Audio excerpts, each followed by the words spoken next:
I had just signed that deal. You had just signed the deal. But I feel like we were secure, but everything else around us was going to and not in a bad way. We got GMs going to other teams. We got coaches going to other teams. We got players forcing trades. We got bringing Ben Simmons. He's back. Like, it was just so much.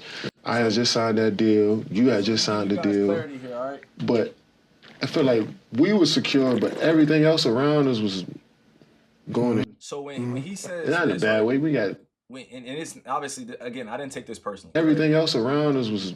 So when he says this, I'm not taking that personally. It was a lot going on around all of us, right? But how Steve ended up becoming our head coach, I'll let Kay answer that, right, when he's ready. But I already had my own thoughts on how the coaching situation was going to go, right?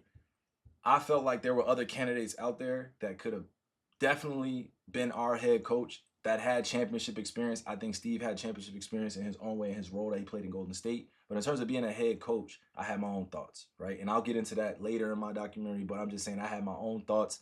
And when Steve became our head coach, he even admitted to me that he had his own reserves on coaching me, and I had my reserves on him being coached by him. So we had already hashed that out, but I'm not going to sit here and pretend like, yeah, it was all easy around just everything in Brooklyn. We're one of the most watched teams now because we have all-stars, MVPs on the team. We are in New York City, in the media capital of the world. You just got to walk a little bit different. And I wasn't ready to walk that walk, and I don't know if I can't speak for them, but there was a lot going on, just not within the team, but just Brooklyn in general, the Nets. Going to. You know, I didn't feel like it was going to shit, but I felt like there was just a lot of structural change happening that was very quick. And he's coming off an Achilles tear. You know what I'm saying? He's coming off an Achilles tear, right? And he's trying to get back into who he is. And I'm like, I'm ready now. This was a season I had my 50-40-90 where Steve is the head coach. You know what I'm saying? We're having a great season, but at the same time, everything is just pretty much like easy, right? Everything's pretty much easy. Like everything's easy, everything's going. Then we trade for James, and everything starts, improving and things of that nature. But during that season, I had a breakdown where I went through some things at home, went through some family stuff that I had to address, right? And I ended up not going into work for a certain amount of time, and I got killed for that, right? And everybody was like, yo, where's Kai at? Where's Kai out? And in between that time, Karras, Jared Allen got traded, and others got traded. Torian got traded for James. Not for James, excuse me. We ended up trading Karras, Jared, and then we got James, right? And then it kind of just started, like, think about it. Think about when you get James, Kyrie, KD on one team, and then you add in all the other complementary pieces. It just, for your first year, your second year, that's impressive. You know what I'm saying? That's impressive. No, again, when I had my 50-40-90 season, did I want to leave the team the way I did? Hell no. But again, I take my accountability for not being in the greatest space mentally, physically, emotionally, So I didn't know how to even express that to them at the time. Like, yo, that's how I was feeling. This is what I'm dealing with. It was just kind of like me, isolated, being reclused. Like, y'all don't really understand what's going on. So we got GMs going to other teams. We got coaches going to other teams. Yep, and he's talking about coaches going to the team. Ime Udoka literally went to the Boston Celtics after coaching with us. That was crazy, bro. That was crazy. We had Ime Udoka literally go to Boston the next year. I mean, like, you had coaches leaving other teams, and it wasn't anybody's fault. It's just opportunity. But we're in the same division. Can you imagine going against the coach that literally saw all of our strengths and weaknesses, and now we're playing against them? You know what I'm saying? So Boston was ready for us. Ime had them ready, had the Celtics ready, dog. When we played them in the 2022 playoffs, shit got wild. Shit got wild, y'all. For sure, shit got wild. So we had a lot going on. Katie is right. That's what I'm saying. When I said I'm gonna address this on stream, it literally was just about doing this and having fun with it and letting people know. Okay. letting people know like what it is. That's all. It's a minute We 37 clip. got players forcing trades. We got bringing Ben Simmons. He's back. Like it was. All right, so I'm not gonna lie to you. Okay, let me know when the ads are done, y'all. Let me know when the ads are done.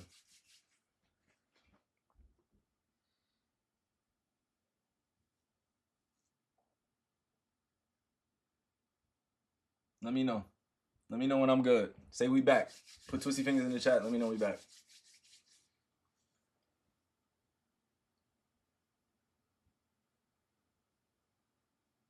We back. They gotta get all my subscribers, tell them to sub up, dog. I don't have time for this, bro. We don't have to keep topic because I'm gonna keep losing my point. All right. So when we traded James for Ben, right? That whole Nets Big Three era. By the way, Nets World, you probably won't give me any credit, but Nets World, that's definitely something that I came up with. But it's okay. Nets World probably was existence before I came up with. That's fine too. But when I started calling it Nets World, everything like that started going up. All right. So when James got traded for Ben, I don't think we knew the landscape of where Ben was at, right? I don't think we knew where Ben was at. So when that trade happened, it shocked a lot of people. It shocked me. I was talking to James one day. I'm like, shit, bro, we about to go win these championships. And it was like a day later, asked for a trade. I was like, oh, shoot, okay. Shit like that now. Okay, I can't be mad. I'm not going to ever be mad at someone doing what's best for them. Right? And shout out to James, right? And I've had my conversation with James, and I told him, I said, bro, I understood completely. I understood completely what you were doing, man. I understood, like, you're in the middle of the season, you're unsure about what I got going on, you don't know what the next portion of your career is going to look like. Things are going on, so you have your questions, what contract you're going to get. Because we're all max deal players at that point. Me, James, and Kay are all max deal players. We are all worth whatever we're about to get paid, right? I'm going to say that out loud. But when that happened and we got Ben, a lot more pressure started to come in on our franchise because now not only do we have this going on, but also we have a situation that Ben is dealing with where everybody is trying to micromanage the spun narrative. Like, he's doing this, he's doing that. So it wasn't a fair trade at the outset, right? It was not at all. I didn't feel like that was a fair trade. But at the same time, when it happened, he went to our division. He went to Philly. Like, he went to Philly. So not only did we lose Ime Udoka, and then we lost one of our assistant GMs, but we lost James to Philly. So we're in the same division with our brothers.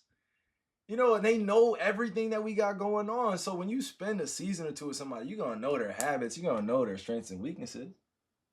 That, and I'm grateful that all of this stuff is just business, you guys. Basketball is not meant to be this harmful, violent, like he said, she said type of eventful space, bro. This is not Love Island, y'all. This is not real world. This is not The Shore. This is the basketball of like the NBA drama space. It's not real drama, you guys. It's not. I'm here to tell you that. Now, it may seem like guys don't get along because guys may be misunderstanding people's moves or what they do, or something. Of course, some certain situations are different. They're serious, but I'm saying the basketball drama that's created, like, look at them going against each other. Look at them. It looks like they don't like each other. It's like, bro, in competition, if you're my brother and you were just with me, rocking with me, and we were supposed to win championships together, we had these higher expectations, of course I'm going to try to knock your block off. I'm human. You know what I'm saying? It's a business at the end of the day, but it's entertainment, dog. It's like NBA. Maybe that little equal sign to WWE sometimes, bro. Like, people get it messed up in their minds, be living out these characters and these nicknames. It's just not it. It's not it. I don't live like that. You know what I'm saying? So I'm able to talk about these things in a very I won't say in a very friendly manner, because in business ain't shit friendly, but these are my brothers at the end of the day, you guys. These are people I care about. I care about their families. I care about them succeeding. I care about them as black men. I care about them as young men, or older men as well, like in terms of just how we have made it out of we made it out of nowhere, damn near. You know what I'm saying? And we've been part of the renaissance of the league, being worth billions of dollars. So of course, like we're gonna have our spats, we're gonna have our shit. But when things like this occur, just so much stuff going it's on. all good, y'all. Around us, I feel like By the way, and mind you, I'm aware that they've had a few drinks as well. So I'm not judging this too hard. Like I've drunk wine before. This podcast, I feel like Bob Braun is meant to be more casual, and everybody else kind of this is kind of everybody just feeling comfortable speaking on things. But hey, it's always time and a place, and we were locked in on the same page and understand like, well, we're trying to do something special here. But and I felt like your hands were tied a lot because you had to, as a coach, you got to deal with so much. Nah, he's not lying about that. I will commend Steve Nash for dealing with all these things as a coach. He did his best, man. He did his best. I what you know what I'm saying? He did his best. I'm gonna just leave it at that. He did his best. I didn't get to coach as much as I wanted to. That's what it was. I didn't think we didn't get the full Steve Nash like I wanted, like you probably wanted. I just felt like it was just too much, too many distractions in a way, and you can't win that way.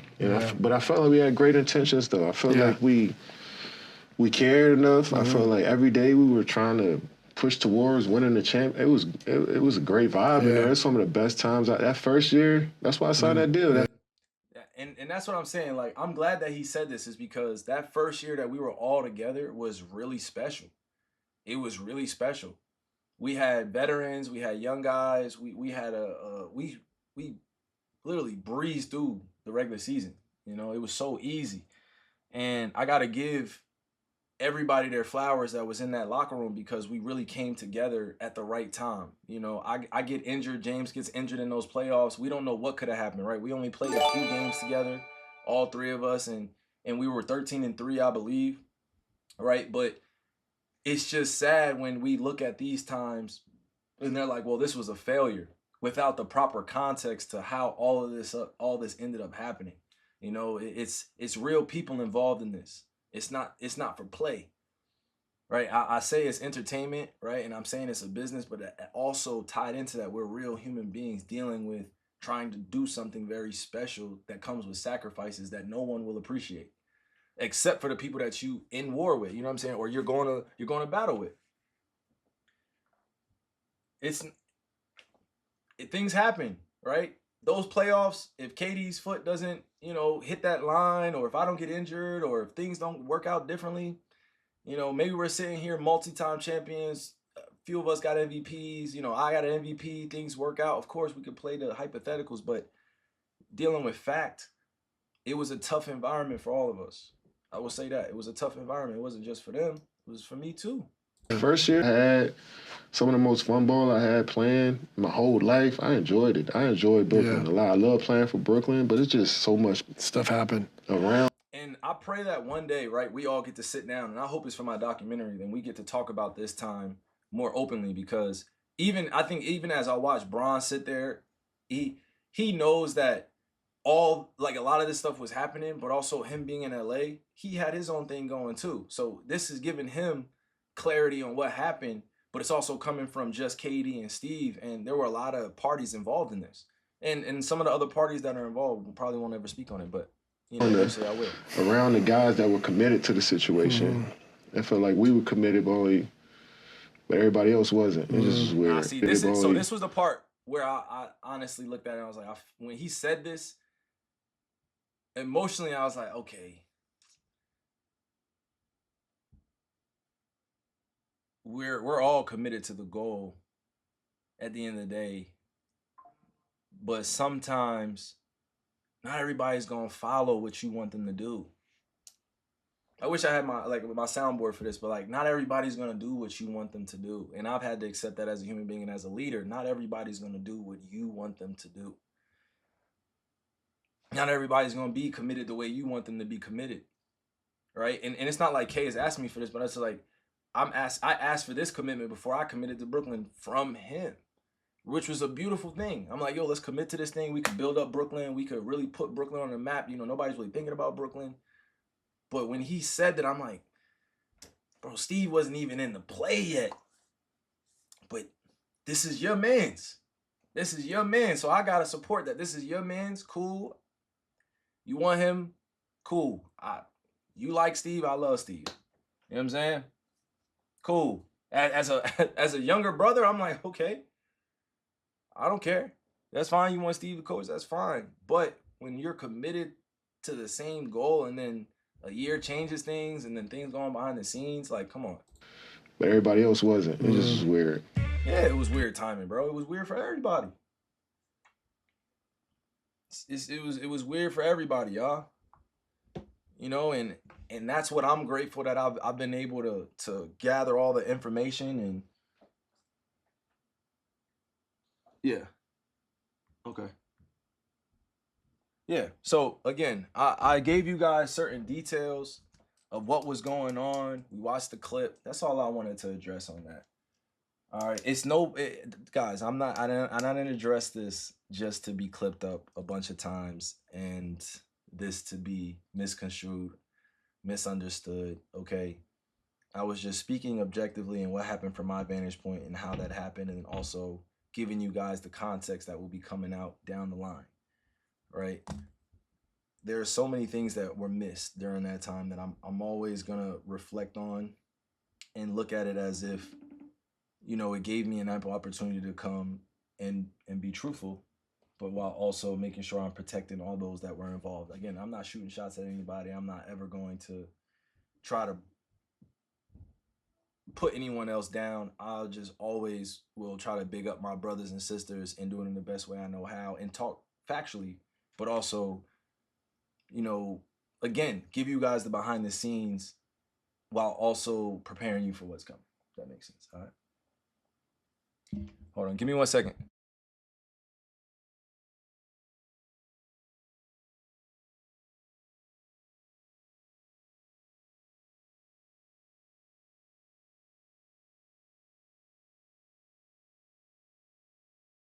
Agent, you guys, I might have to put up another disclaimer.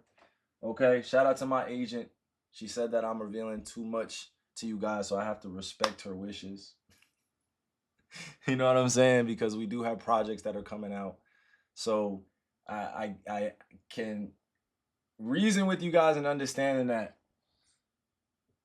you know, I can reason with you guys and say that I got some stuff on my chest, but at the same time, a lot of this stuff just has an opportunity, gives us an opportunity to go more into depth. All right. That's it. Nah, don't be mad. Don't be mad at her. She is here to protect me. She is here to do a great job. Shout out to my agent. Again, this is for informational purposes only, you guys. I got to keep reminding you that because this is just a light introspective look into just what was going on, okay? All right, let's keep going. All right. Nah, WP hard, bro. WP hard, bro.